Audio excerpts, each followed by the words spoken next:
전도하는 일이 참 쉽지가 않죠. 예, 전도하는 일이 쉽지가 않습니다. 근데 전도하는 일이 어렵다고 생각하는 거는 왜냐하면 전도를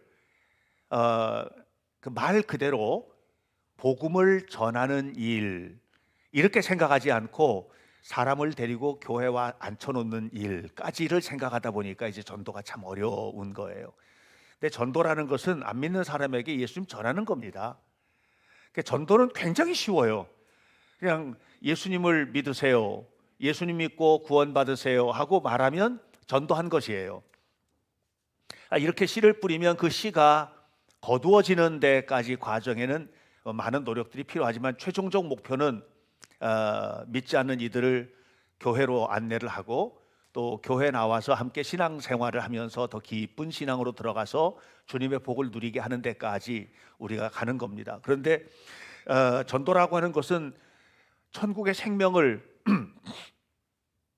이미 누리고 있는 내가 아직 죄악 가운데 있는 그들에게 그들을 위하여 이 땅에 오신 예수 그리스도를 소개하고 예수님의 십자가와 부활을 알게 하고 그래서 그들도 우리와 함께 천국의 생명을 풍성히 누리도록 하는 데까지 가는 거, 이제 이게 전도가 되는 것이죠.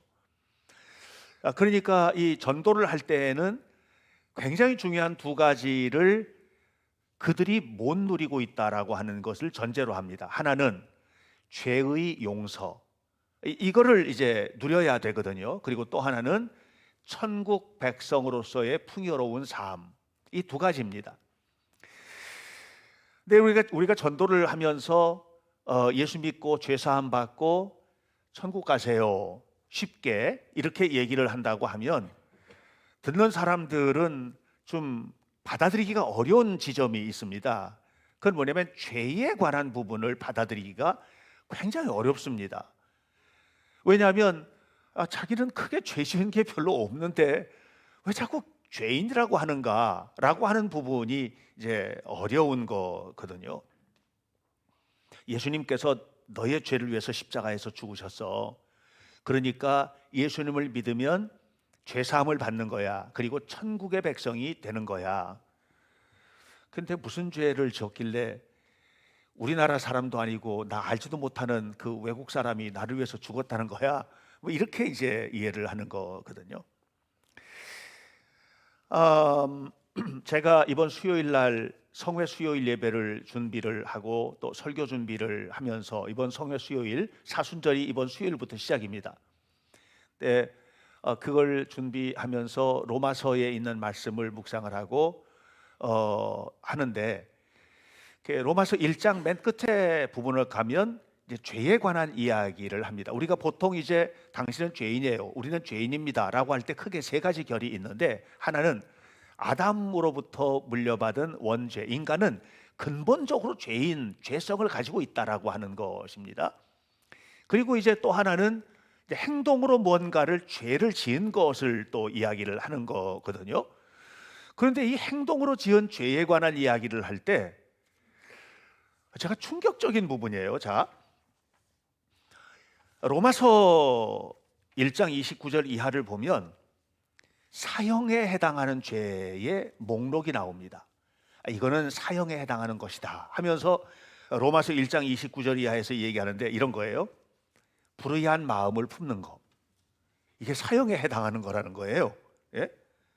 또 탐욕을 가진 거, 또 악한 의도를 가진 거, 누군가를 시기하는 거, 분쟁하는 거, 수군수군하면서 뒷담화 때리는 거, 비방하는 거, 교만한 거, 또 자기 잘난 척하며 자랑하는 거. 이게 무슨 죄인가? 여러분, 그 죄라고 생각하세요? 이런 거를 죄라고 생각하는 사람은 별로 없을 거예요. 우리 마음속에 어떤 그 마음의 상태, 이걸 모두 다 이제 죄라고 얘기하면서 이런 죄는 다 사형에 해당한다, 이렇게 바울이 우리에게 알려주고 있어요. 예수님은 이런 말씀도 하셨습니다. 마태복음 5장을 보면 지나가는 여자를 보고 음욕을 품으면 그것도 간음죄다 그랬어요. 간음죄는 뭐예요? 간음죄는 구체적인 남자와 여자 사이에 성행위가 이루어지는 게 간음죄예요. 이게 법적인 죄예요. 그런데 예수님은 마음으로 나쁜 생각만 품어도 간음을 한 것이다, 이렇게 얘기를 하고 계세요. 또 누군가를 욕하면 그것도 살인한 거다, 이렇게 얘기를 하셨어요. 그러니까 이 죄가 엄청나게 넓어요. 그러니까 우리가 신앙생활을 하면서 죄를 용서받는다라고 하는 것은 근본적으로 우리가 지은 아담의 원죄예로부터 자유하게 되는 것은 물론이고, 이런 사소한 부분으로부터 이제 용서함을 받게 된다는 거예요. 뿐만 아니라 주기도문을 우리가 암송을 할 때 우리가 우리에게 죄 지은 자를 사하여 준 것처럼 우리의 죄도 용서해 주십시오, 이렇게 기도를 하죠. 예? 그런데 우리가 우리의 죄를 용서해 주세요, 내가 누군가의 죄를 용서한 것처럼 이라고 말할 때 이 죄로 번역된 이 단어가 원래는요 죄가 아니에요. 제가 읽어드릴게요. 카이 아페스 헤이민 타 오페일레이마타 헤이몬, 그랬어요. 여기서 오페일레이마타라고 하는 말이 죄로 번역된 말인데, 우리가 우리에게 죄 지은 자를 사하여 준 것 같이 할 때 이 죄가 빚진 거예요. 빚진 거. 내가 누가 나에게 빚진 것을, 그 빚을 사하여 준 것처럼 내가 하나님 앞에 빚진 것도 사해 주세요, 이렇게 얘기하는 거거든요. 이게 오펠레이마타라는 말이에요. 영어 성경은 그대로 번역을 해요. 영어 성경은 Forgive us our debts as we also have forgiven our debtors, 이렇게 얘기해요. 여기서 debtors 라는 말은 무슨 말이냐면 빚 또는 빚진 자, 이런 말이거든요. 그런데 우리 번역은 이거를 죄로 바꿨어요. 죄는 뭐냐? 빚진 것을 용서해 주신 것에 대해서 감사하지 못하고 사는 거다, 이렇게 지금 이야기를 하고 있는 거거든요. 여러분, 사실 우리는요 다 빚지고 사는 겁니다. 부모님에게 빚졌어요. 여러분 무슨 대가 주고, 대가를 부모님의 대가를 지불하고 부모님에 의해서 우리가 생명을 가지고 살았어요? 어려서부터 자라면서 엄마 젖 먹을 때 돈 내고 젖 먹었어요? 다 빚진 거예요. 다 빚진 거예요. 지금까지 살아오면서 이 사회로부터 빚진 거, 부모로부터 빚진 거, 삶을 살아가면서 빚진 거 너무너무 많아요. 하나님께서 생명 주셨어요. 근본적으로 들어가 보면 하나님 앞에 빚진 게 너무 많아요. 하나님께서 우리에게 주신 것, 생명도 주셨죠. 살아가는 동안에 우리가 공짜로 누리는 모든 것들이 다 누구로부터 왔어요? 하나님께로부터 온 거거든요. 빚진 거예요. 그런데 이걸 모르고 사는 거예요. 다 자기 잘난 줄 알고 사는 거예요. 이걸 모르고 살고 있어요. 이게 죄다는 말이에요. 그래서 죄를 보니까 죄가 세 가지 결이에요. 하나는 하나님께로부터, 아담으로부터 원래 가지고 있는 죄가 있고, 그 죄 때문에 우리가 그냥 행위로 지은 수많은 죄들, 마음으로 품은 생각들, 이게 다 죄이고, 또 하나님께서 주신 모든 것들에 대해서 감사하지 못하고 사는 것도 다 죄라고 하는 것입니다. 그런데 이게 죄라는 것을 딱 깨닫는 순간에 예수님의 은혜가 감사해지는 거예요. 이렇게 우리가 죄 때문에 죽을 수밖에 없는데, 이런 나를 위해서 예수님께서 십자가에서 죽어주시고 나의 모든 죄를 용서해 주셨고 우리가 천국 백성이 되도록 해주셨다, 이렇게. 그래서 이걸 깨닫는 순간에 너무 감사한 거예요. 그런데 예수님께서 우리의 죄를 용서하시고 우리 이끌어 가시는 곳이 어디예요? 천국이라고 하지 않습니까? 천국으로 우리를 인도해 가시는 거예요. 천국이 뭡니까? 말 그대로 번역해 보세요. 하늘 천자, 국은 뭐예요? 나라 국자. 하늘나라입니다. 하늘나라. 여기에 비밀이 또 숨겨져 있어요. 하늘은 어디입니까? 하늘 그러면 한번 올려다보세요. 이렇게 올려다보면 하늘이 보이지 않아요? 하늘이에요. 스카이, 하늘. 이 하늘은 뭐냐면 우리가 살고 있는 공간이에요. 여기도 하늘이고요, 저 위도 하늘이고요, 저 꼭대기도 하늘이고요. 다 하늘이에요. 우리는 하늘에서 살고 있는 겁니다. 그러니까 물질적으로, 물리적으로 살고 있는 모든 공간, 이게 천국 말할 때 하늘이에요. 스카이예요. 또 하나 하늘하고 말할 때 하늘이라는 말이 뭐가 있냐면 heaven이라는 말이에요. heaven이라는 말은 우리가 말하는 천국을 그렇게 표현을 하거든요. 영어 단어로. 눈으로 안 보이는 세계예요. 거기는 눈으로 안 보이는, 그러니까 천국은 뭐냐? 눈으로 보이는 물질적으로 만들어져 있는 모든 세계가 하나님이 다스리는 나라이고, 또 눈으로 보이지 않는 그 세계도 하나님이 다스리는 세계라는 겁니다. 우리가 하나님의 이 통치를 기억하고 또 마음속에 깊이 간직하게 될 때, 그때 우리는 뭐냐면 천국의 백성으로 살게 되는 거예요. 우리 이걸 이제 알게 된 거죠. 하나님은 우리가 살아가고 있는 이 세상도 다스리신다. 하나님은 우리가 보이지 않는 세계, 영원한 생명의 세계, 그것도 하나님은 다스리신다. 내가 그 안에서 살고 있다. 그 안에서 살면서 하나님의 자녀로 백성으로 살고 있다. 이게 죄사함 받은 천국 백성의 삶이거든요.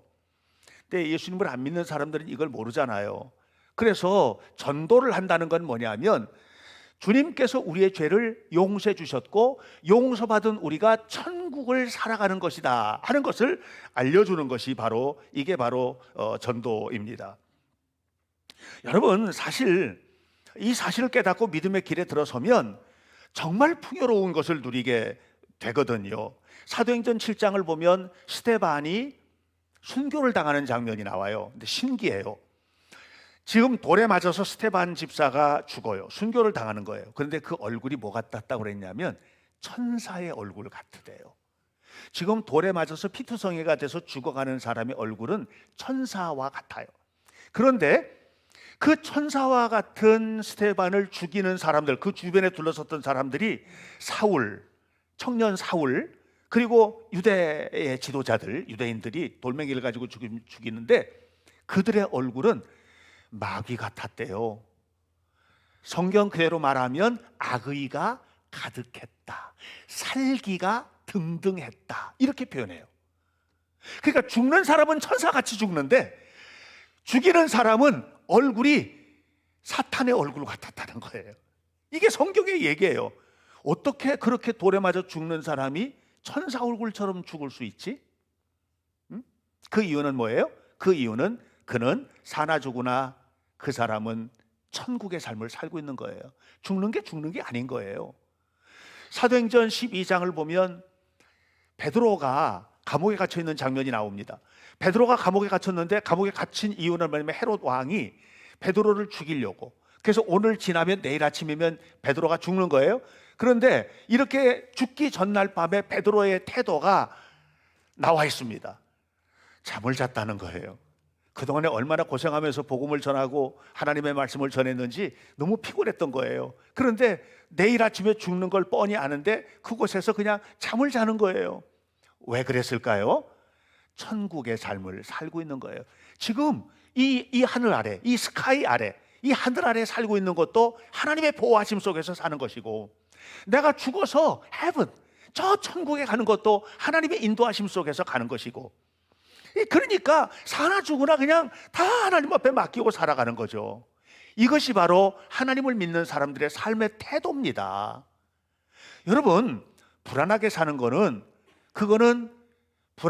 것은 하나님을 전적으로 믿지 못하는 거예요. 우리 중에 많은 사람들이 불안하게 살아요. 그런데 그렇게 살지 마세요. 하나님 앞에 맡기세요. 불안하면 하나님 임재해 주세요. 성령의 기름을 부어주세요. 나도 천국의 백성임을 확신하고 하나님 앞에 살게 해주세요. 이렇게 기도하면서 주님의 도우심을 구하셔야만 합니다. 결국은 우리가 이렇게 하나님 앞에 살아가는 이런 믿음의 백성이 아직도 믿지 못하는 이들에게 당신도 죄사함 받고 하나님의 백성으로 천국을 유업으로 받는 그런 삶을 살아가야 된다라고 전하는 것이 전도인데, 전도는 세 가지 결로 이루어지는 겁니다. 자, 첫 번째, 전도는 어떻게 하느냐? 말하는 거예요. 예수 믿으세요 하고 말하는 거예요. 예수님을 믿어야 천국의 백성이 됩니다 하고 말하는 거예요. 이게 전도입니다. 한번 따라해 보세요. 예수님을 믿으세요. 이렇게 말하는 게 전도예요. 말로 전해야 됩니다. 자, 로마서 10장 14절 말씀을 보면 이렇게 말합니다. 그런즉 그들이 믿지 아니하는 일을 어찌 부르리요? 듣지도 못한 일을 어찌 믿으리요? 전파하는 자가 없이 어찌 들으리요? 그랬습니다. 그러니까 전해야만 듣는 거예요. 전해야만 합니다. 간절한 마음으로 전하게 되시기를 주님의 이름으로 축복합니다. 아는 것으로부터 출발하는 거거든요. 구원은 예수님이 누군지를 아는 거로부터, 내가 누군지를 아는 거로부터 출발하는 거예요. 그런데 알게 되는 동기가 뭐냐? 누군가가 말하기 때문에 알게 된다, 이 말입니다. 하나님의 말씀을 전해야 돼요. 여러분, 우리가 때를 얻든지 못 얻든지 모든 순간에 어떤 환경에서든지 예수님을 전하는 전도의 사명자로 살아야만 합니다. 예를 들면 이런 겁니다. 내가 지금 타고 있는 배가, 바다에 배가 가는데 이 배가 문제가 생겨가지고 가라앉게 되었다는 것을 알고 있어요. 그런데 구원선이 온 거예요, 구조선이. 그래서 내가 알고 있는 내가 여기 있으면 그냥 죽으니까 저 구조선으로다가 건너가서 살았어요. 근데 이 안에 지금 많은 사람들이 있는데 이 사실을 모르고 있다. 그러면 간 사람은 나는 살았으니까 됐어, 이건 아니잖아요. 소리 질러야죠. 거기 있으면 죽는다고. 빨리 이쪽으로 넘어오라고. 잠자는 사람 깨워야죠. 빨리 일어나라고. 이게 전도라고 하는 것입니다. 여러분, 사람들은 예수님을 믿고 있는 우리도 잘 모르는 게 많은데, 예수님을 믿는 우리들 중에서도 어떤 사람들은 진짜 천국이 있을까? 이런 사람들도 있을 거 아니에요. 죽어봐야 알지 않을까? 뭐 이런 사람들도 있을 거 아니겠어요? 그런데 안 믿는 사람이 그걸 얼마나 간절히 알겠어요. 그러니까 그 사람들 그거 몰라요. 계속해서 얘기해야 돼요. 계속해서 얘기하고, 그리고 그들이 예수 그리스도 안에서 구원선으로 올라타도록, 다시 말하면 교회에 나오고 함께 신앙생활을 하면서 구원의 은혜를 받도록 최선을 다해서 외치는 일을 해야만 합니다. 제가 알고 있는 어떤 권사님 한 분이 전도를 열심히 하시는데, 이분은 그냥 뭐 늘 전도하는 거예요. 제가 그랬잖아요. 전도하는 게 뭐냐면 예수 믿으라고 말하는 거라고. 예수님을 믿으세요 하고 말하는 거예요. 그렇게 계속해서 어디 가도, 식당에 가도 어딜 가도 그냥 항상 그렇게 얘기를 하고, 호주머니 속에 전도지 넣고 다니다가 전도지 주고, 이 일을 계속해서 해요. 그런데 그분이 이제 만나서 얘기하는데 그런 얘기를 하는 거예요. 정말 어렵다고. 이렇게 말을 해도 들으려고 하지를 않는다는 거예요. 그래서 권사님, 근데 왜 그렇게 열심히 하세요? 그랬더니 두 가지 얘기를 해요. 하나는, 나는 씨를 뿌리는데 성경 말씀 그대로 씨를 뿌리는 자, 그리고 자라게 하는 분, 열매를 거두게 하는 분, 하나님이 하시는 거다. 나는 그냥 씨를 뿌리는 거다. 그러니까 하나님께서 어떤 경우에 어떤 환경을 통해서든지 그분을 거두게 하실 줄을 믿는다는 게 하나고, 또 하나는 뭐냐면, 이렇게 열심히 전도를 하면 내가 세상 사람들을 안 따라가게 된다는 거예요. 세상의 풍조가 너무 악한데, 그런데 나는 저 세상 사람들처럼 살아서는 안 되겠다. 그래서 이렇게 열심히 전도를 하면서 자기 마음속에는 뭐냐면, 나는 다르게 살아야지, 정말 주님을 믿는 믿음의 사람처럼 살아야지. 이렇게 전하면서 엉뚱하게 엉터리로 살 수는 없잖아요. 그런 것들 때문이라는 거죠. 그러니까 나도 세상 사람들처럼 살게 될까 봐 두려운 마음이 굉장히 크다는 얘기를 하는 거예요. 사랑하는 여러분, 열심히 전도하셔야만 합니다. 만나는 사람들에게 예수님을 믿으라고 말하세요. 주변에는요, 의외로 그 말하기를 기다리고 있는 사람도 있어요. 그러니까 여러분들이 이 거두게 하시는 분은 하나님이라는 것을 믿고, 하나님께서 거두게 하실 줄 믿고 만나는 사람들에게 예수님을 믿으세요. 그리고 구원의 축복을 누리세요. 천국 가세요 하고 말하시기를 주님의 이름으로 축복합니다.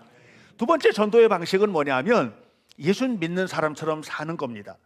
마태복음 5장 16절에 이렇게 말했습니다. 이같이 너희 빛이 사람 앞에 비치게 하여 그들로 너희의 착한 행실을 보고 하늘에 계신 너희 아버지께 영광을 돌리게 하라 그랬어요. 여기 중요한 게 뭐냐면, 너희가 예수님 믿는 사람처럼 살아서 그렇게 살아가는 모습을 사람들이 보고 매력을 느끼도록, 그래서 나도 저 사람 따라 교회 나가고 싶다 하는 마음이 생기도록 그렇게 좀 살아볼 수 없겠냐, 이 얘기를 지금 하는 거거든요. 여러분, 이게 참 얼마나 행복해요. 이런 삶이 여러분 속에 이루어질 수 있으면 너무나 좋겠다고 생각합니다. 창세기에 보면 요셉이 이집트로 끌려가죠.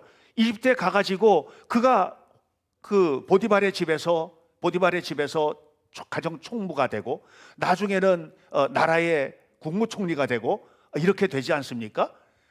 근데 여러분, 그렇게 된 과정이 뭐냐면 요셉이 말 한마디 하나님 얘기 안 해요.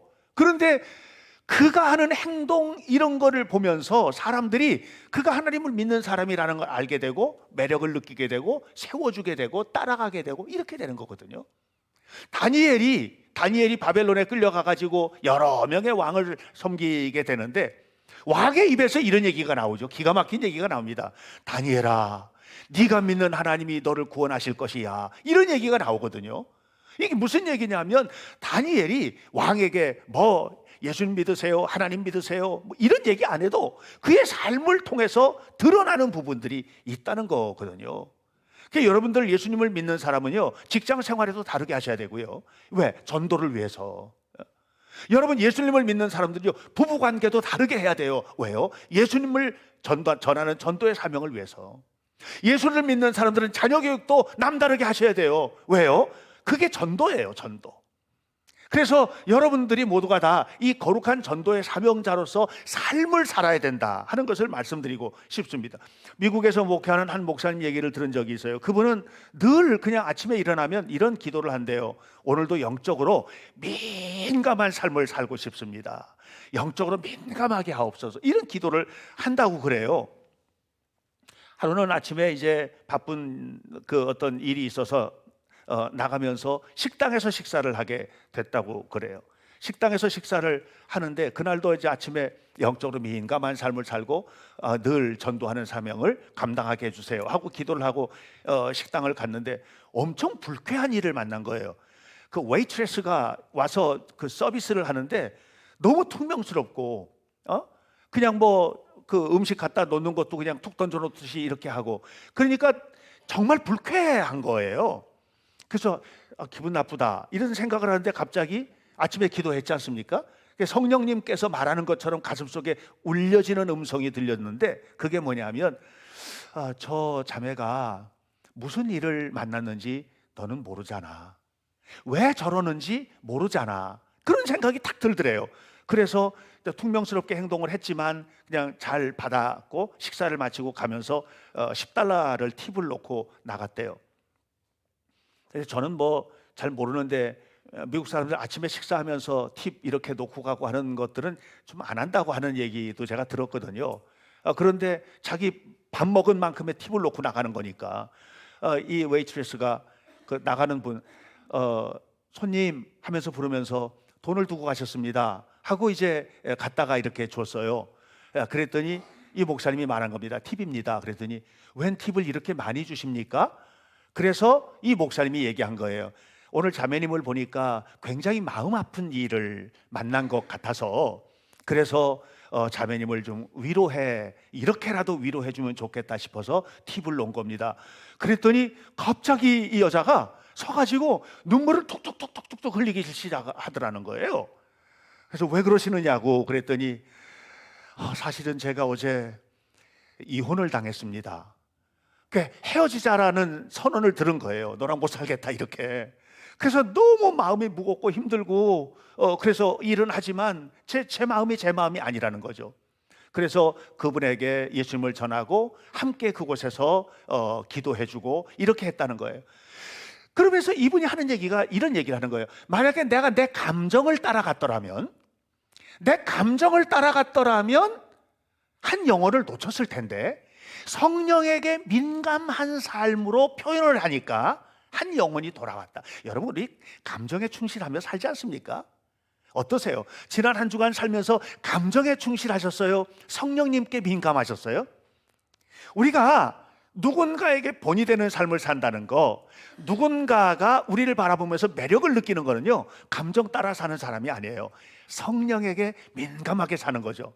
이렇게 살아가게 되면 그게 뭐예요? 그 속에서 그게 복음을 전하는 것이다. 복음을 전하는 것이다. 이렇게 매력 있는 사람에게 진짜 매력 있어요.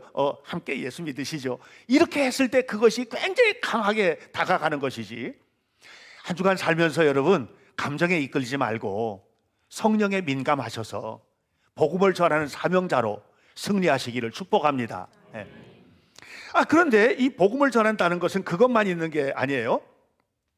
복음을 전하는 굉장히 중요한 한 지점이 있어요. 그건 뭐냐면 이번 우리가 살고 있는 이 세대가 다음 세대의 하나님 나라를 세우는 일이에요. 이거는 여러분 자녀를 신앙인으로 만드는 데 있어요.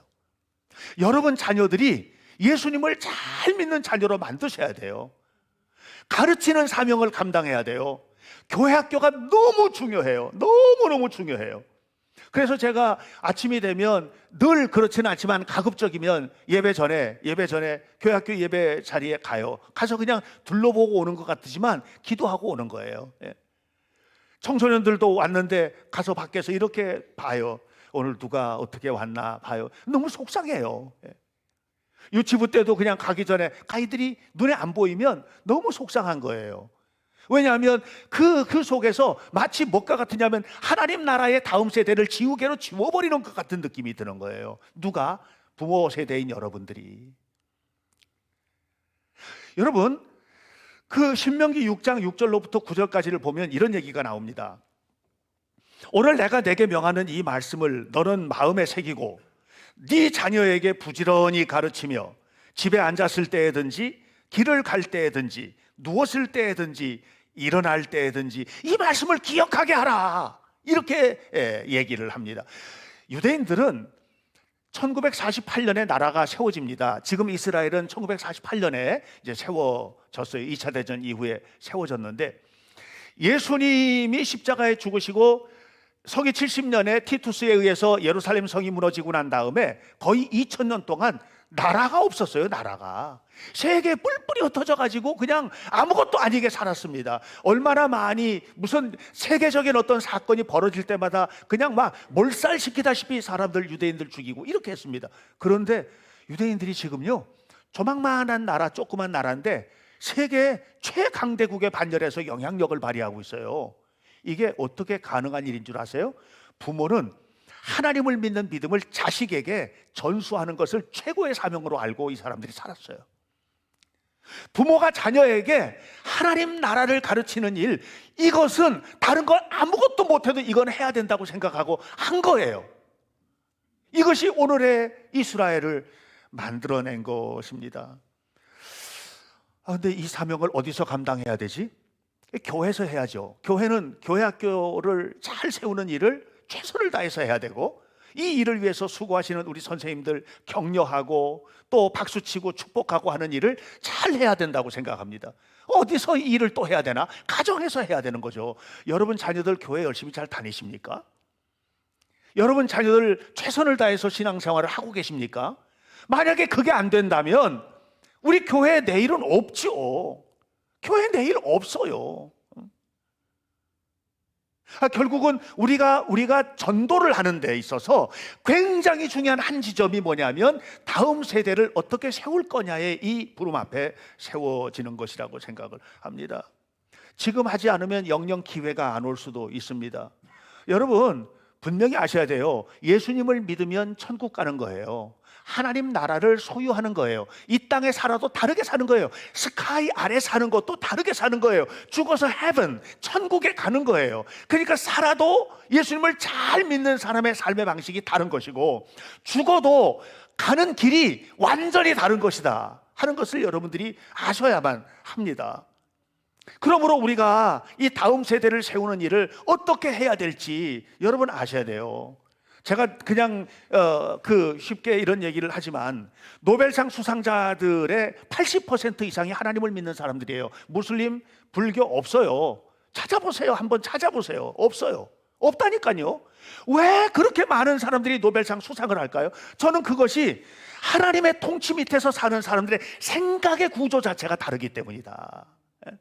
나만 잘 먹고 잘 살겠다라고 하는 구조가 아니에요. 하나님을 믿는 사람들은 사는 게 다른 거예요. 어떻게 하면 역사에 기여할까? 어떻게 하면 삶에 내가 헌신하고 살아갈까? 이렇게 살아가는 삶의 태도들이 완전히 다른 거거든요. 그러니까 흔적들이 남는 거예요. 흔적들이.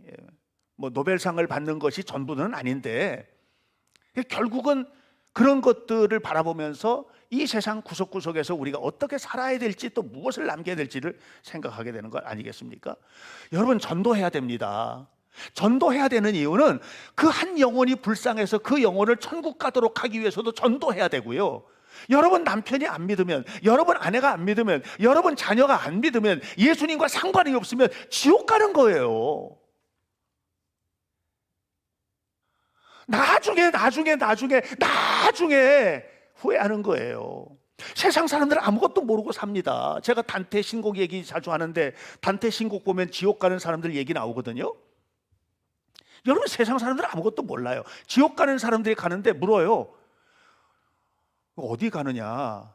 그랬더니 모르겠다. 근데 왜 이리 가느냐? 앞에 있는 사람들 가서 간다.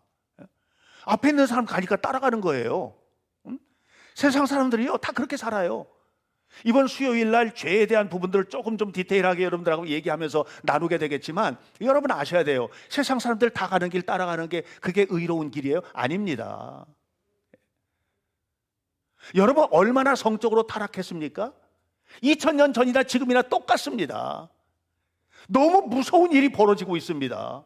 동성애자들 카페가 있답니다. 그 카페에 들어가 보면은요, 굉장히 많이 접속하는 아이들이 청소년들이라는 거예요. 얘들이 뭘 몰라요. 여러분 자녀 안녕하세요? 다 알아요? 뭘 알아요? 아이들이 은밀한 곳에 하는 것을 어떻게 알아요?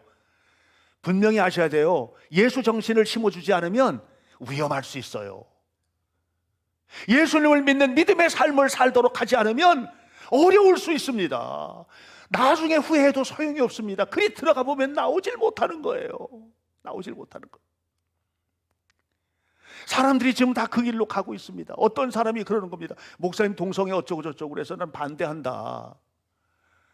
지금 다들 하고, 지금 미국에서는 뭐 동성애들 신부도 세우고 목사도 세우고 다 하는데, 목사님 시대 뒤떨어져. 나 시대 뒤떨어져도 괜찮아.